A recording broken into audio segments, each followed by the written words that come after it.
Money, the ultimate measure of success. Shiny cars, sprawling mansions, exclusive parties, the seductive trappings whispered promises of power and freedom. But what if the gilded cage was, in reality, a cleverly disguised prison? A prison built not of bars and concrete but of obligation and deceit? This is the world Ethan Hayes, a young analyst from the wrong side of the tracks, unknowingly stepped into.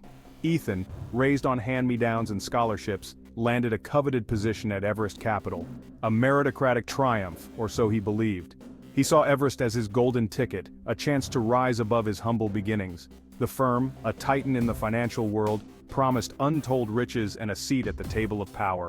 Ethan, hungry and ambitious, dove headfirst into the maelstrom. He quickly learned the language of wealth, the subtle cues and unspoken rules that governed this elite fraternity. Long hours bled into sleepless nights as he navigated complex financial models and decoded cryptic market trends. His talent was undeniable, his rise meteoric. Yet, a nagging unease began to gnaw at the edges of his triumph. Numbers didn't always add up. Wins seemed orchestrated, losses too conveniently timed. His world, once exhilarating, took on a sinister sheen. Ethan's journey into the heart of Everest wasn't driven by greed, but by a thirst for knowledge. He was a puzzle solver, a seeker of truth. The discrepancies he observed weren't just financial irregularities, they were pieces of a much larger, more intricate puzzle. A puzzle that hinted at a reality far more unsettling than he could have imagined. He began to dig deeper, drawn into a clandestine world hidden beneath layers of wealth and respectability. He started small, picking up whispers in hallways, noting odd patterns in data entries. He dug through archives, cross-referencing transactions, piecing together a trail of breadcrumbs leading to a shocking revelation. Everest Capital, the epitome of financial success, was built on a foundation of lies. Their wealth, a product of manipulation and deceit, carefully orchestrated by a select few who operated in the shadows. Ethan found himself an outsider looking in, an intruder in a world where loyalty was bought and silence ensured. The stakes were higher than he ever could have imagined.